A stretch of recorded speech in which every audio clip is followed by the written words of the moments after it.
Don't omit and just make this about work goals. Get your health, get your diet, get your fitness in check, and start to feel wonderful.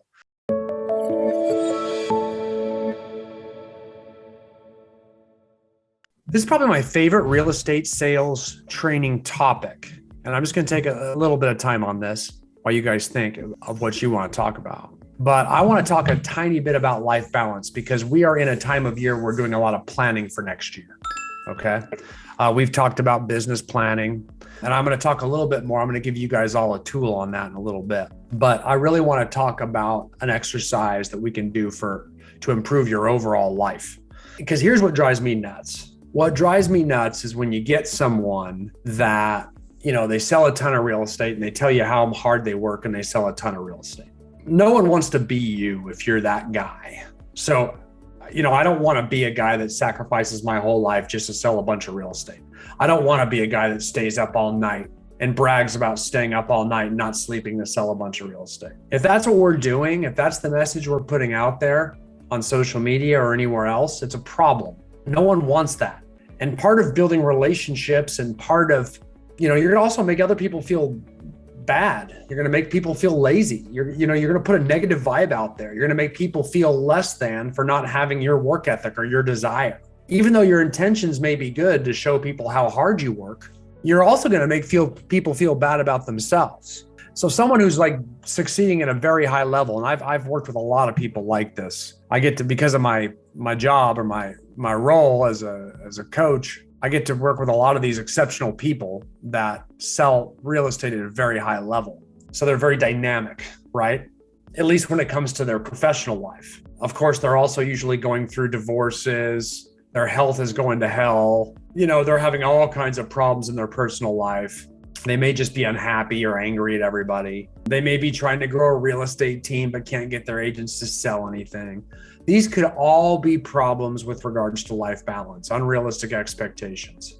Bad leadership is a great example. Someone that's trying to be a leader that has poor life balance almost always becomes a bad leader because their frustrations with their inadequacies in the other aspects of their life cause them to take the frustrations out on the people in their workplace because they rely too much on their work to bring them all their happiness. I see it all the time. And so then they get mad, especially this time of year, right? Here we are in the holidays and none of our people want to work. You know what I mean?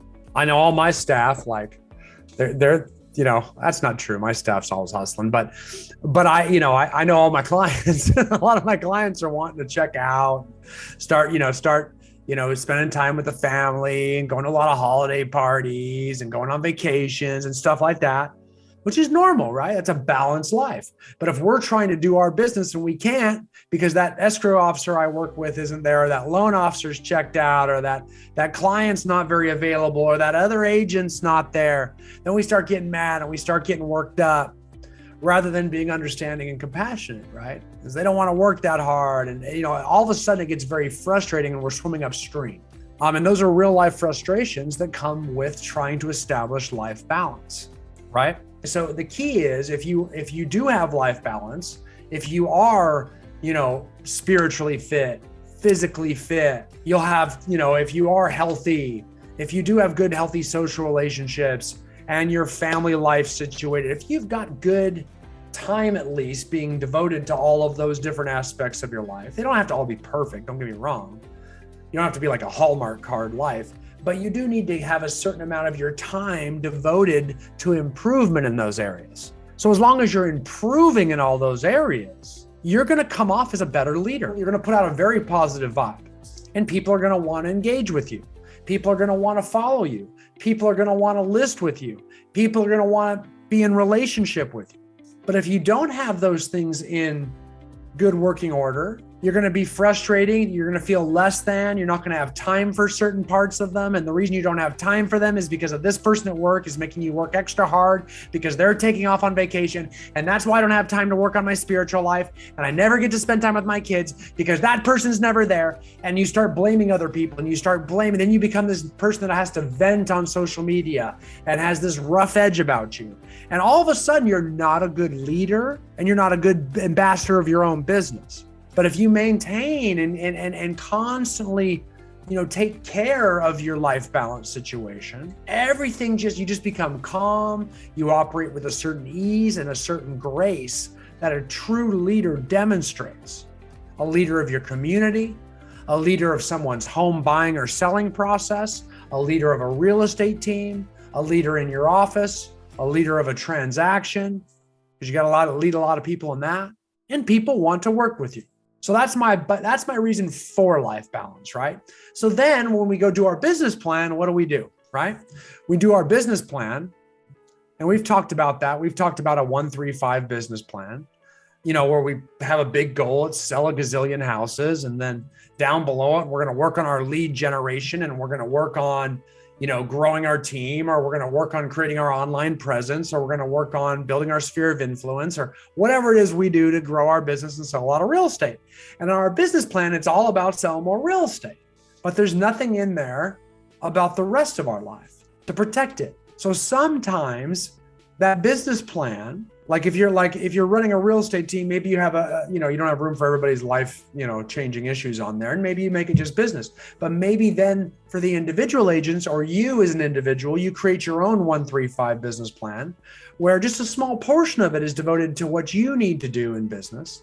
And we got some other aspects of your life implemented. And let me show you how you determine what those other aspects are. This is the part I want to show you. And I love this as an exercise for you to do with your team, for you to do with yourself. It's a wonderful leadership exercise. So I'm going to share a tool with you, and I'm going to give this to you as well too. So this is called the life balance wheel. And basically what it does is it talks about all the different spokes on the wheel. And as you move through it, you can see all the different areas where we could be focusing our time and energy, because we need to have all of these running, or at least improving in all of these areas, some more than others. Some need more improvement than others, right? So of course we got our work. I expect that to be represented on your business plan pretty well, right? Social, this is one I got to work on myself, because I don't get it. I see you guys all day long, and I got all my clients all day long, and it is very hard for me to get out of the house and go to like a holiday party. I used to be a lot better socially than I am now. COVID didn't help me a lot. It just made me more of a hermit, because I just freaking love it. So but I'm not a real social guy, believe it or not. I'm real happy with sports and things like that in my man cave. So, and my family. So there's an area I got to work, right? Development.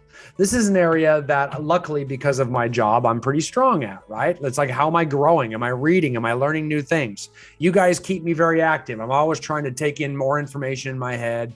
Like, I know Hal Suze is on this somewhere, and Hal sells a couple hundred houses a year and flips probably 100 houses a year now too. And, there's a guy who's always reading a new book on self-improvement. You know what I'm saying?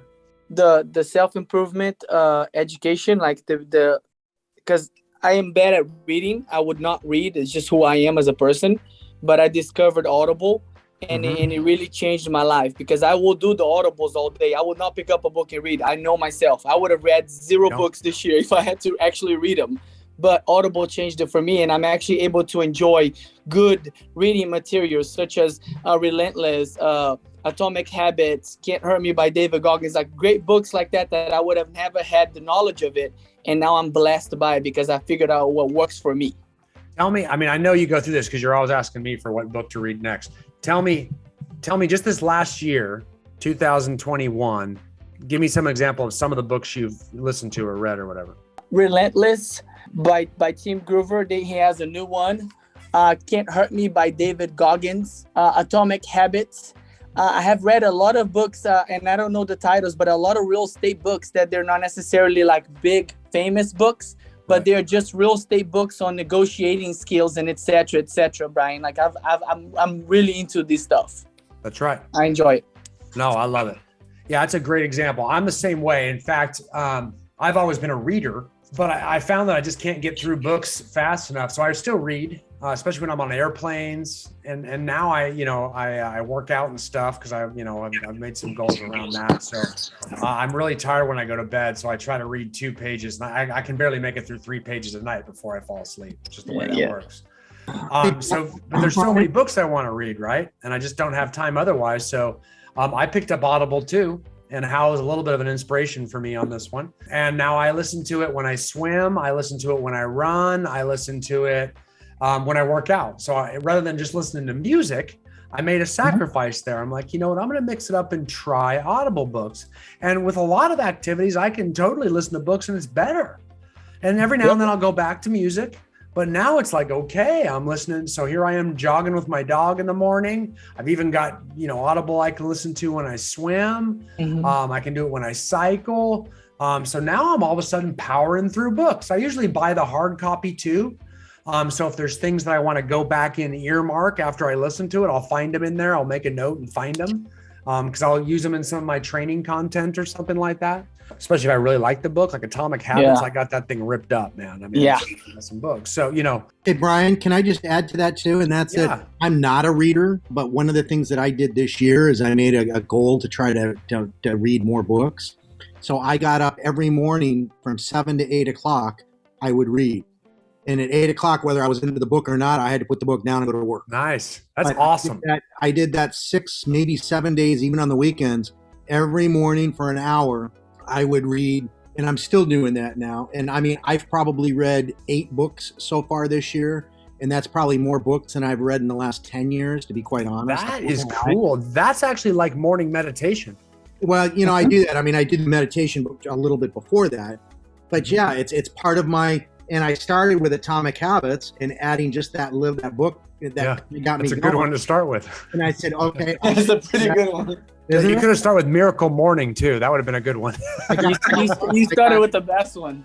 I got, Keller Williams. I mean, they're all sitting behind me here. I just bought yours because we're building a team. So, I mean, yours is my next one that I'm going to read. I would have read it before, except I had to renew my license. And that it took my hour a day. And I had to put 45 hours of, the reading for the renewing your license. So I filtered that into my 1 hour morning reading. And it just bumped it out. That is awesome. Very cool. Yeah, mine, by the way, is now available on Audible. It is just available on Audible. Just so now I can't finish it, Brian. I read about 3 pages of it, and then I have to be honest, I gave up. It's on Audible. You can get it on. I'll tell you, it's like a textbook. It is not like reading Atomic Habits. This is everything I could cram into a book on real estate teams. In an understandable fashion. It is like an encyclopedia of everything you need to know. Yeah, but you read it and it goes into the back of your mind. And true. It'll come out when you want it to come out. That's true. One more plug. I listened to Winning. It's by Tim Grover, the same guy that wrote Relentless. Oh my God, the life-changing Winning. It's called Winning. It's awesome. That is cool. Yeah.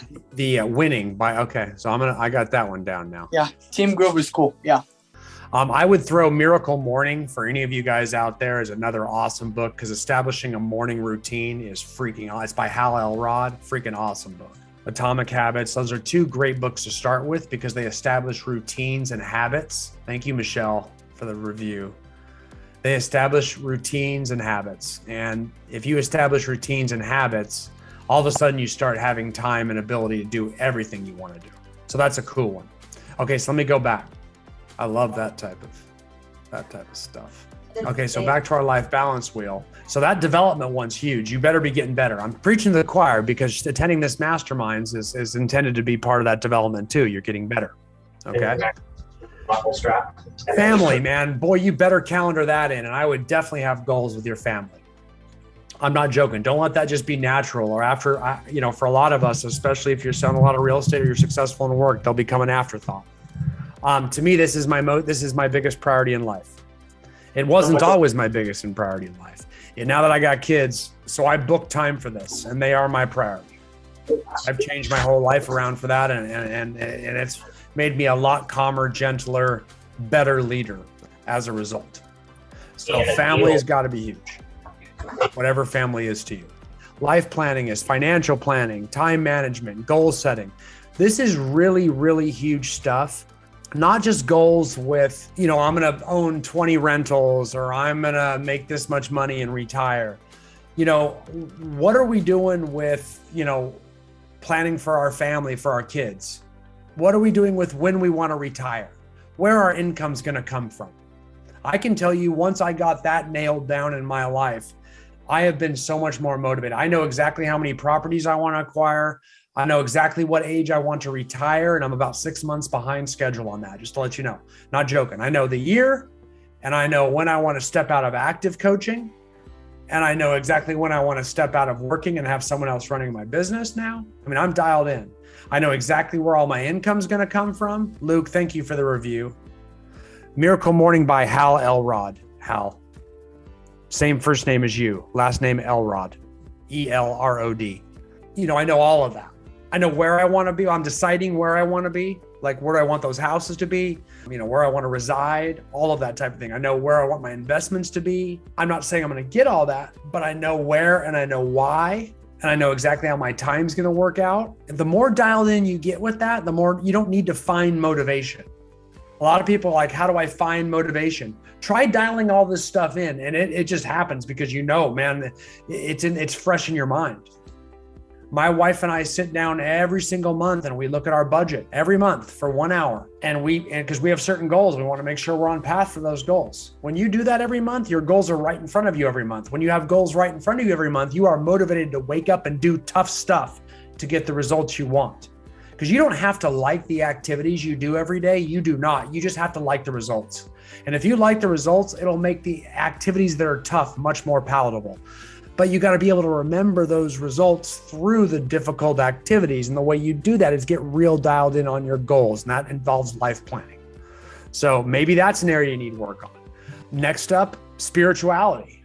And again, you know, it could be a relationship with God. It could be a relationship with the universe, could be your life purpose, could be a church affiliation. That can go all over the place. It could just be, you know, giving back to the universe, which might be, you know, getting involved in a Lions Club or some sort of civic organization. It could just be working on your morals and your ethics and just doing the right thing.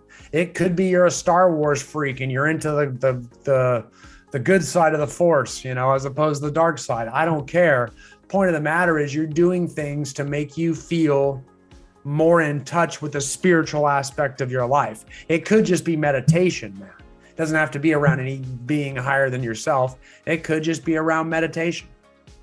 You know, someplace where you get peace, calmness, why you're here, what do you want to accomplish? Maybe it's to earn a lot of income to give back and, you know, donate a bunch of money to cancer, or donate a bunch of money to some cause or animals or something. Another huge one is going to be health. Probably the most monstrous, in my opinion, is health, at least from a materialistic standpoint. Your physical fitness, your nutrition, intake and output. Because like how much you put into your body and how much you take out. That's diet and exercise. Because when it comes down to it, guys, when you start getting older, that's the measurement of your happiness, not your money. You'd be happier you took care of your teeth. Be happier you took care of your body. You'd be happier you took care of your skin. You'd be happier you took care of your diet. You'd be happy you kept your stress levels in check. Crucial. As you get older and older, that gets more and more important. So it's not just about retirement. That helps, yes. It helps with some of the stress and the ease and the lifestyle to have money. But it also helps to have your health. So don't do one at the sacrifice of the other. And when you're like in those wealth building ages, you know, people look up to people that are making a lot of money. But when you start getting older, I just went to my 30-year reunion. People start looking at other stuff. So make sure that's a part of your goals. Don't omit and just make this about work goals. Get your health, get your diet, get your fitness in check and start to feel wonderful. Yes, you may make some pleasurable sacrifices, but the resulting energy and happiness that you will get from a lifestyle change is freaking phenomenal. It's amazing. Those sacrifices seem nominal. So, and it just feels good making progress. So that's going around the wheel. Okay. I didn't spend much time on work because that's all we spend time on. But what I'd love to see you do, let me go back to the wheel. Here's what I always do. Do this for yourself over the holiday season. What I want you to do is there's 1, 2, 3, 4, 5, 6, 7, 8 different spokes on the wheel. I want you to go in each section and I want you to rank them for me on a scale of 1 to 10, with 10 being the highest. Okay. So if your work is a 10, put a 10 there. That means you couldn't get any better. You've peaked out. You're at your highest potential. You couldn't, you've reached your business utopia. You're as good as you can be right now, at least. And then of course, 0 is your worst. Like, I am terrible here. I couldn't be any worse. And I'd go through, or 1's your worst, I should say. So I'd go through and go 1 to 10 on every single one of these.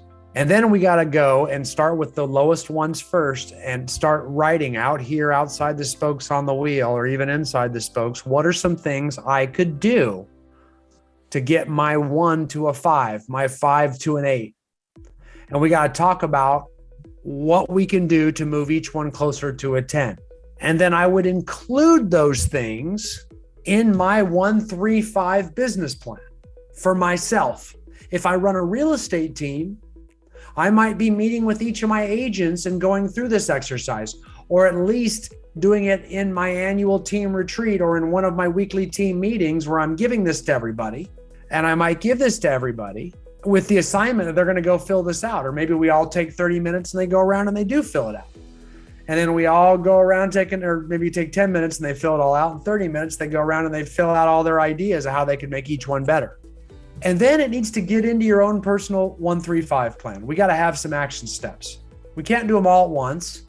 It's too much change at once, but we have all of 2022 to slowly start chipping away and implementing them in baby steps, like Atomic Habits, the book teaches us, is tiny incremental steps, tiny manageable changes that over a period of time will amount to a big, big lifestyle change. So if we just continuously improve, it happens slowly then suddenly. That's one thing you'll find. The book doesn't really talk about that, but I have found that if you do tiny incremental steps, it happens very slowly, right? So let's say you say, okay, I'm going to start working out for 5 minutes a day. And then next week it's 10 minutes a day. All of a sudden it's slowly, then all of a sudden it starts happening suddenly. Like you start making big leaps and big bounds because you see the results. So once you start to see the results from the activities, now the fact that you didn't like the activities is hidden by the fact you notice the results and you love the results. So that makes the activities less painful. So then all of a sudden overnight, it's like suddenly you start really improving in leaps and bounds. So the incremental steps only get you started because they're not desirable until you start seeing the results. Once you see the results, then your activities go big. Because a lot of these changes, we feel like we've got tons of excuses for. We don't have time for these. We have to sacrifice too much. We can't fit them in. The answer is you're wrong on all of those. You can fit them all in. I promise you. The key is starting to find a way and making it part of an entire year's business plan where we try to implement a couple of them each month. And then we stick a couple more in and we just keep making changes and we keep making little tweaks. And the goal is not to take a 1 and make it a 10 in 1 year. The goal is to take a 1 and make it a 4. And then next year we take that 4 to a 7. And then maybe the next year we take that 7 to a 9. It's being content with that progress and being okay without the perfection, right? So it's all about making forward progress. It's not about complaining that we're not a 10. It's okay the fact we're a 1 and we go to a 4 and we still have 6 to go. We're content with the 4 for now, and we'll be content with moving that to a 7 the next year. But if we're worried about taking a 1 and making a 10, that's not an atomic habit. That's just too daunting, and that's too much work, and that's the reason we won't do it. So we got to have manageable, tiny, incremental baby steps to slowly get there, which is why I like doing this exercise. I like putting on a business plan, and you have all year long to implement some of these steps. So include this in there. If you're doing your 1-3-5, yes, put your work in there. There's work on the life balance field. Talk about what you're going to do and change in your business, but also include those other aspects, those key aspects of your life that we need improvements in, and start brainstorming. And maybe you don't know what to do, but maybe you put in there to talk to some people, talk to a coach, talk to a mentor, talk to someone that you think might be a 10 in that category. Who is a great parent? Who is really in touch with their spiritual side? Maybe it's just to talk to them and get ideas. It could just be 2022 might just be a year where you start exploring some of these different things. Maybe you don't know exactly what you need to do, but you do need to do some research to figure it out. That is totally fine. It's probably preferred, and that's highly productive.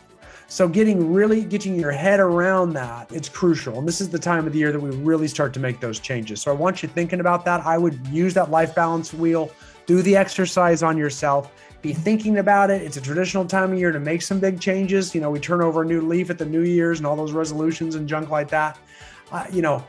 I would rather see it in a manageable plan, like a 1-3-5 format. I don't really believe in the resolution thing that much because everybody quits those by the end of January. I'd rather see a manageable plan that we can slowly implement in baby steps over the course of all of next year. I find that has a much higher success rate. So hopefully that helps a little bit with some of those ideas. I appreciate that. Hey, Brian, can I add something to that? I'd love that. Thanks, Walt. I love this wheel. Camille and I use this in training, and we've used a wheel very similar to yours for years. And let me just add 2 things to it. Number one, if you think of it as a tire, you can run your car. If you go outside right now and look at your tire is not completely round. It's the part that's on the ground that has all the weight on it is a little bit flat than the other. So is it going to go? Yeah. And can you drive on a flat tire? Yeah, you can to a certain point. So if one side's a little bit lower than the other, that's okay. You just know that you need to address the issue. The other thing that's kind of fun, and I might even challenge you with this, and now Camille's my partner, so my wife is my partner in business and in life and everything. But one of the things that we do, and we teach engaged couples to do this, but take your wheel and get 4 crayons and put where you think you are now in one color, put where you'd like to be in another color, and where you think your wife or your spouse is and where you think your wife would like to be. And then she's going to do it for you too, though. Exactly. Put boxing gloves on and switch hands. And what a great way to support each other and to support where you're at in your life cycle. And you might be really surprised. We did this once, and I really thought she'd get pissed at me, but it turns out that her wheel looked very similar to mine. And where I thought she was weak, she thought I was weak, and we agreed. And now we can kind of help each other out. Yeah. Keep in mind, the tire can be a little bit low, but it helps. Well, I think I love that, actually. I have done that with my wife, believe it or not, a very long time ago in kind of a different format. But this is too easy to just do it the way I teach it. I love it. And here's the deal, too. You have a built-in accountability partner when you do it that way. That's the neat thing about doing this with a wife, a business partner, a coach, a mentor, an accountability partner. It really does help ensure that you're going to make some uncomfortable changes that get you the results you want. So I love that for you too, Walter. You've got that going in a huge way, which is huge, because it's wonderful to know what to do. It's even wonderful to start doing it. But what really gets it done is someone that helps you keep seeing it through. And that's where that accountability is a big, big deal. So those are great ideas. I love it.